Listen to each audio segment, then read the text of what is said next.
Buonasera e benvenuti al TG Sicilia, le principali notizie di oggi.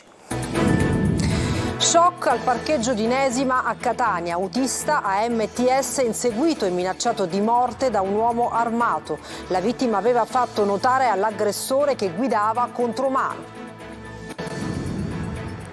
A Messina un controllo sugli ambulanti finisce con l'aggressione al comandante della polizia metropolitana e caccia agli assalitori.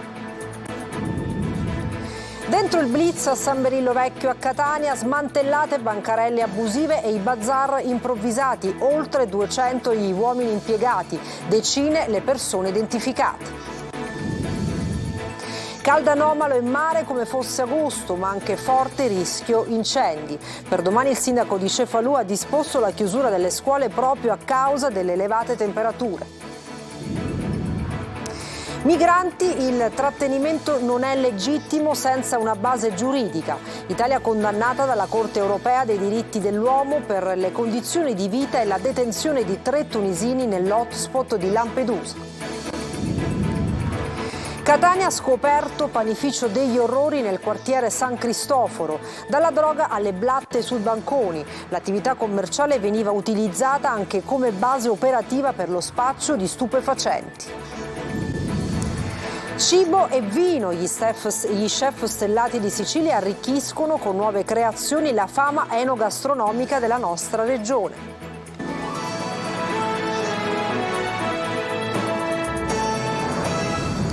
Grave intimidazione questa mattina contro un autista di un bus pubblico di Catania in servizio sulla linea 628, minacciato di morte da un giovane motociclista, Adelaide Barbagallo.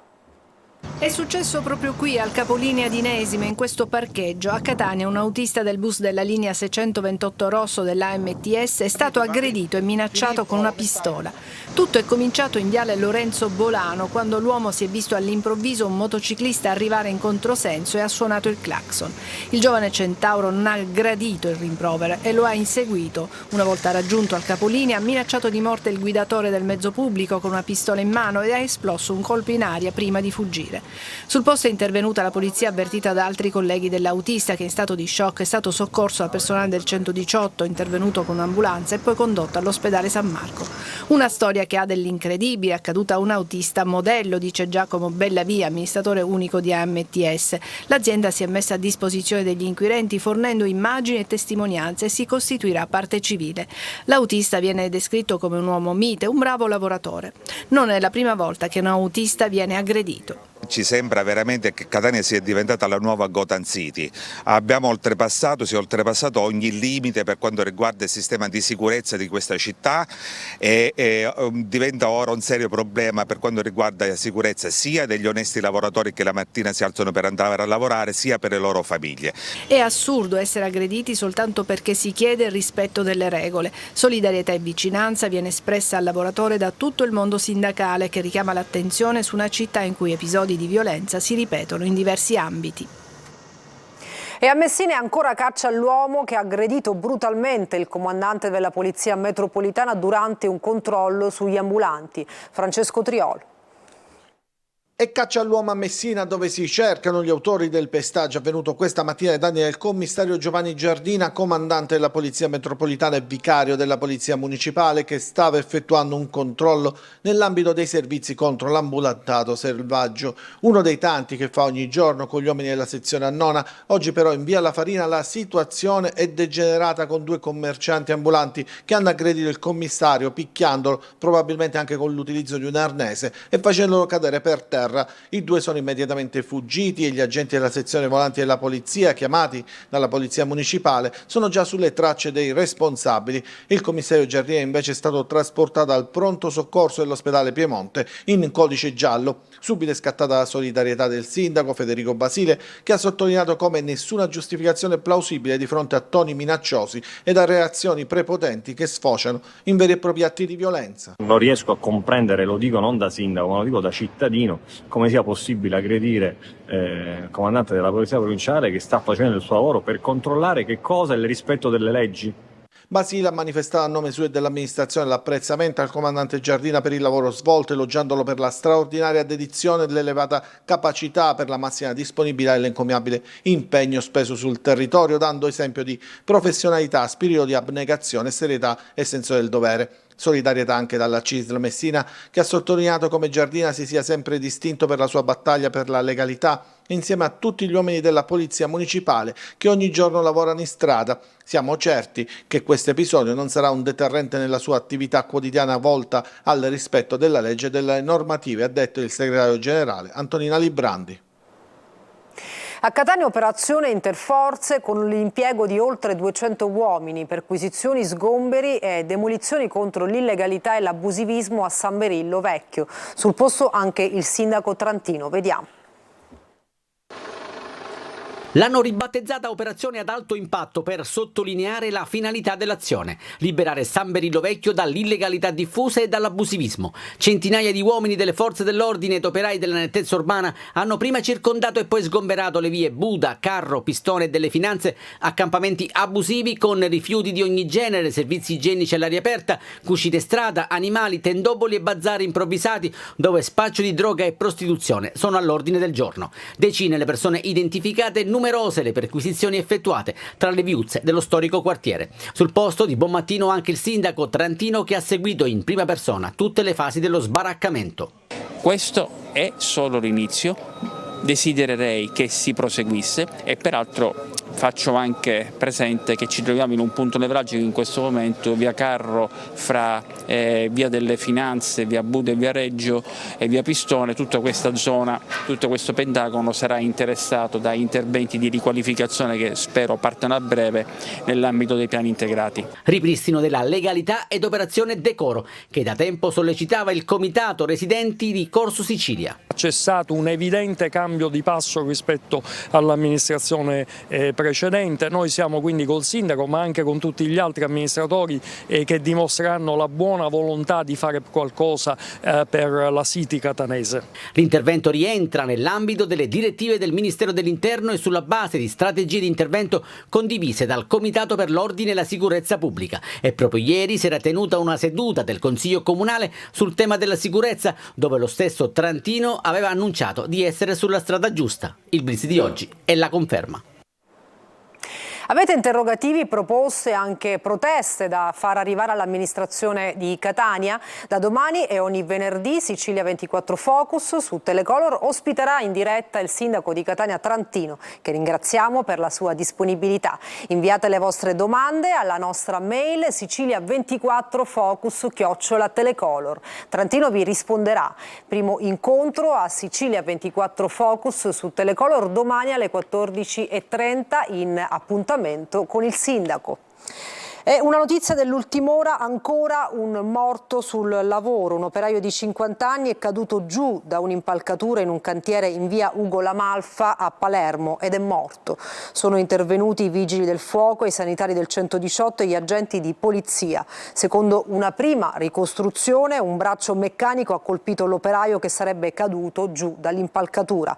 La dinamica dell'incidente è ancora al centro delle verifiche da parte degli agenti di polizia e dei tecnici dell'ASP. È intervenuto sul luogo dell'incidente anche il medico legale. E cambiamo argomento: caldo anomalo, mare, ma anche un fortissimo rischio incendi. A Palermo, se da un lato si continua ad andare in spiaggia, dall'altro c'è preoccupazione per le temperature e lo scirocco che diventano alleati dei piromani. Marco Gullà. L'estate sta finendo.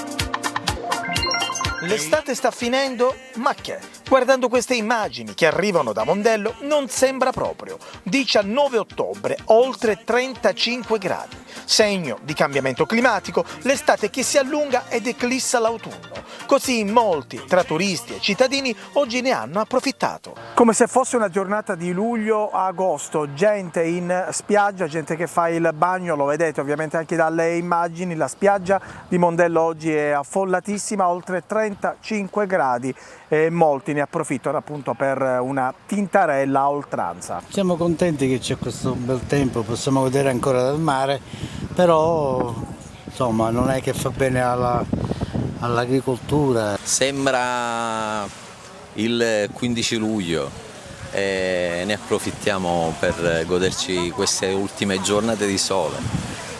Stupendo, bellissimo. Ma il caldo anomalo che sta investendo la Sicilia fa aumentare notevolmente il rischio incendi. Allerta rossa in tante province dell'isola, soprattutto a Palermo. Da oggi e per i prossimi giorni l'allerta è massima. Qui siamo invece in uno dei tornanti di Monte Pellegrino, teatro nelle settimane addietro di grossi incendi. Il forte vento di scirocco che sta soffiando sul capoluogo rischia di essere un alleato dei piromani. Proprio per questo la regione siciliana, dopo aver dichiarato lo stato di crisi e per l'allarme incendi, ha richiamato in servizio 1600 operai antincendio del Corpo Forestale per fronteggiare al meglio le condizioni climatiche straordinarie previste nell'isola. E sono 17 gli incendi divampati in Sicilia da questa mattina. A Marsala un 60enne è stato fermato mentre stava appiccando il fuoco in un terreno vicino al canile municipale che avrebbe provocato un vasto incendio di vaste proporzioni. La Protezione Civile regionale ha emesso un'allerta rossa per incendio per domani per le province di Trapani, Palermo, Messina, Catania. Arancione per il resto delle province dell'isola. È previsto un sensibile aumento delle temperature nei valori massimi.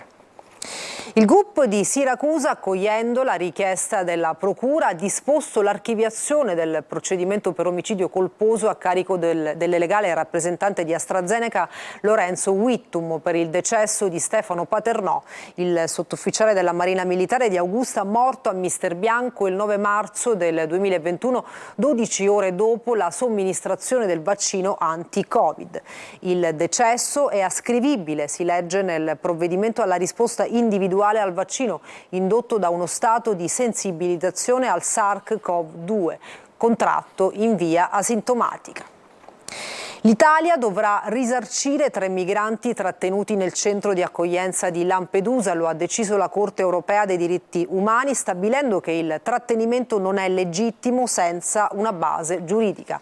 Una vicenda che precede di anni le attuali polemiche sul decreto Cutro e lo scontro fra magistrati e governo. Maglio Viola.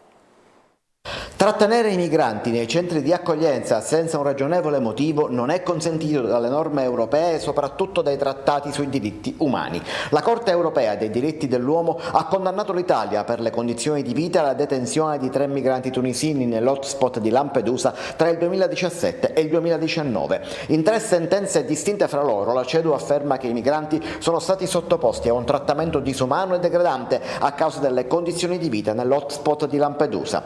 Una vicenda che risale comunque a tempi molto precedenti al decreto Cutro e che nulla ha a che vedere con la polemica sulle nuove norme e sui trattenimenti respinti dai giudici, a cominciare dal Tribunale di Catania da Iolanda Apostolico, con il conseguente scontro fra governo e magistratura.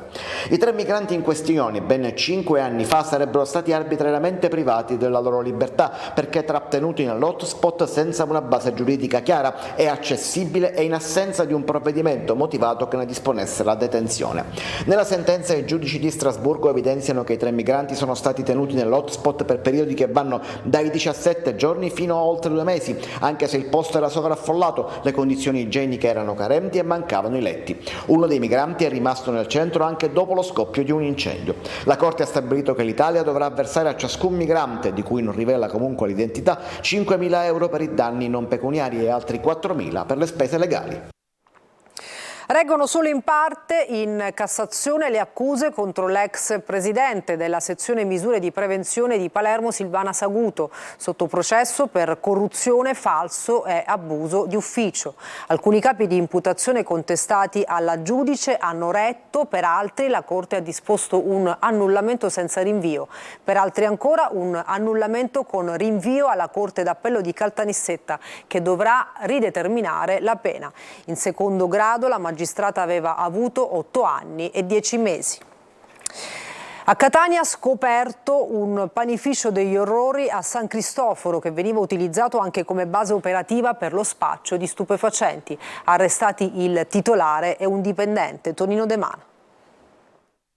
Dallo spaccio di droga ad un via vai di blatte sui banconi, sugli scaffali, nei frigoriferi, dove era conservato cibo in pessimo stato, ma che comunque veniva venduto ad ignari clienti. Un panificio degli orrori è stato scoperto dai carabinieri di Catania in via Plebiscito, nel quartiere di San Cristoforo. Dopo una serie di segnalazioni ed appostamenti, i militari della squadra Lupi hanno scoperto come in realtà quel panificio fosse di fatto la base operativa per lo smercio di droga. 2 persone finite in manette, un 46enne ed un 34enne, accusati di detenzione di sostanze stupefacenti e spaccio. Il 46enne, titolare dell'attività, alla vista dei militari entrati per una perquisizione, ha manifestato subito segni di nervosismo, iniziando a spostarsi nevroticamente da un locale all'altro. Analogo atteggiamento lo ha avuto un dipendente che ha cercato di allontanarsi dopo essere passato da uno sgabuzzino. Bloccato, il giovane non ha avuto altra scelta se non quella di consegnare la busta, nella quale, nascosti in mezzo ai documenti, c'erano 3 involucri contenenti cocaina in pietra per un valore di 12.000 euro, un bilancino di precisione e materiale per il confezionamento delle dosi. Durante la perquisizione, i carabinieri del NAS hanno ispezionato alcuni frigoriferi non alimentati dalla corrente elettrica, trovando cibo avariato e in pessimo stato di conservazione, mentre le strutture metalliche erano invase da colonie di blatte. Il titolare del panificio, oltre all'arresto per droga, è stato sanzionato con ammende per oltre 12.000 euro. Su disposizione dell'ASP di Catania, l'attività è stata sospesa. 11 kg di cocaina e più di 3 kg di marijuana sono stati sequestrati dalla polizia nel porto di Pozzallo durante un controllo.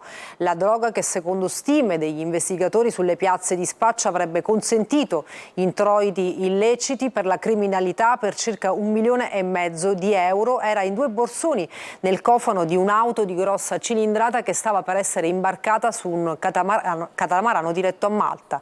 Alla guida un 43enne che è stato arrestato da agenti della squadra mobile. E l'inchiesta antidroga dei carabinieri, con i 10 arresti a Riesi, ha ramificazioni anche a Gela, che secondo gli investigatori si è trasformata negli anni in un crocevia importante per il traffico e lo smercio degli stupefacenti, soprattutto nel sud della provincia nissena. Gerry Italia. La recente operazione dei carabinieri di Caltanissetta, che ha decapitato un'organizzazione criminale che gestiva il traffico di stupefacenti a Riesi, ha messo in evidenza il fatto che gran parte dei quantitativi di droga arrivassero dalla piazza di Gela. Proprio per questo motivo nella serata di ieri sono scattate diverse perquisizioni a carico di pregiudicati locali. Il bilancio delle recenti operazioni condotte dalle forze dell'ordine di fatto evidenzia come la piazza gelese si sia negli anni trasformata in un crocevia importante per il traffico e lo smercio degli stupefacenti. Negli anni passati Gela era principalmente identificata come il punto di approdo del mercato della droga, che arrivava da Palermo e Catania, per lo più tramite corrieri che si muovevano tramite bus e automobili. I carichi venivano smerciati quasi esclusivamente in città, mentre adesso, con l'aumento della domanda e il crollo dei prezzi, soprattutto della coca, il mercato gelese si è allargato anche ai paesi limitrofi, soprattutto del sud della provincia, come dimostra proprio la recente operazione dei carabinieri su Riesi. Aumenta così la domanda e cresce l'offerta, così come crescono i guadagni di chi regge le fila del traffico. Dietro una vendita al minuto, allo spaccio al minuto di sostanza stupefacente, c'è dietro tutta una filiera molto pericolosa, perché va in crescita e arriva alle associazioni mafiose che tradizionalmente, soprattutto in questa regione, gestiscono il traffico delle sostanze stupefacenti. Agire su Gela, sullo spaccio di sostanze stupefacenti, significa anche creare un'azione di contrasto efficace contro le mafie. Scongiurata la chiusura del reparto di ortopedia e del Trauma Center degli ospedali riuniti Villa Sofia Cervello di Palermo.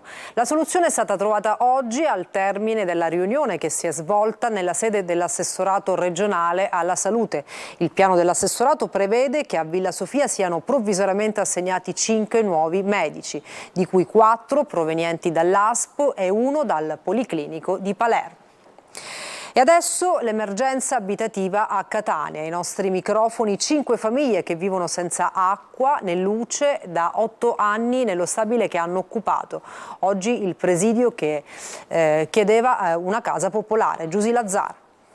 Vogliamo una casa a equo canone, una casa popolare, dove sappiamo che ogni mese paghiamo un affitto, dove ci possiamo allacciare l'utenza, avere la luce, l'acqua, scaldabagno e tutto quello che la vita moderna ci concede. e senza dover ogni mattina svegliarci con la preoccupazione affacciamoci, vediamo se c'è la polizia che ci vuole sgombrare. Vivere da abusivi. 8 anni fa l'occupazione di questa palazzina di 2 piani in via Calatabiano a Catania. 5 famiglie hanno cresciuto i loro figli, 3 sono disabili. Sono venuta qua quando avevo 11 anni, ne ho 19, sono passati 8 anni quelli che sono, e capisco, perché lo vivo in prima persona, che è sbagliato questo, perché non siamo animali, siamo esseri umani. All'inizio eravamo completamente spogli, cioè dormivamo direttamente con i materassi senza coperte, senza niente nel pavimento. 20 persone, una piccola comunità che accoglie anche stranieri di passaggio in cerca di un posto dove dormire. E in questi alloggi manca l'acqua e la luce. Stiamo con il generatore e con l'acqua abbiamo i bitoni.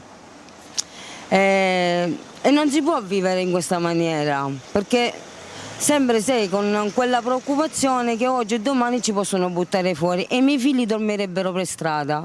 10.000 le persone senza casa a Catania. Dal 2009 queste persone, una buona parte di queste persone hanno presentato la richiesta per la casa popolare. Esiste un piano abitativo a Catania? No. Ci sono graduatorie che scorrono a Catania? No. I dati del Ministero dell'Interno dicono che a Catania nel 2022 gli sfratti sono aumentati del 260% rispetto all'anno precedente. Cibo e vino, locomotive del turismo di qualità in Sicilia, regione che vanta ben 20 ristoranti stellati e chef che hanno una nuova visione del territorio. Eva Spampinato.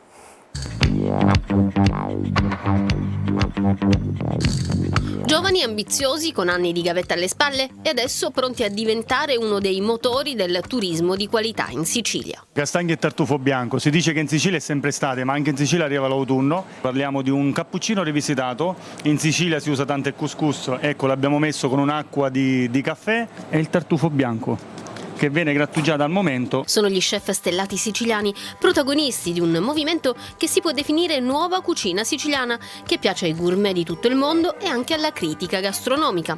Nino Ferreri, 34 anni, palermitano, dopo anni fuori dall'isola, ritorna e rielabora ingredienti semplici con tecnica e gusto. Apprendiamo altre culture, altre tecniche, altri modi di pensare, però ovviamente prima o poi, come me, penso che ognuno di noi dovrebbe ritornare per dare di più a questa terra che merita tanto. Giuseppe Amato, classe 1981, nato a Taormina ma adottato dalla capitale nel 2021, ha vinto a Parigi il titolo di miglior pasticcere da ristorazione del mondo. Cosa dobbiamo fare noi? Innanzitutto conoscere la materia prima, saperla lavorare, e questo fortunatamente a noi non manca.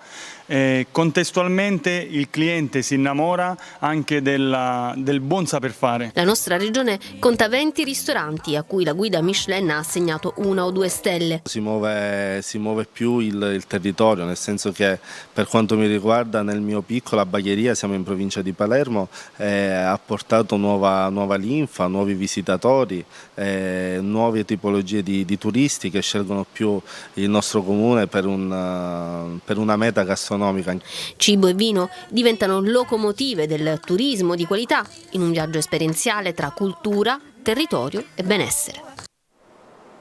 Una pausa, torniamo tra poco con il calcio.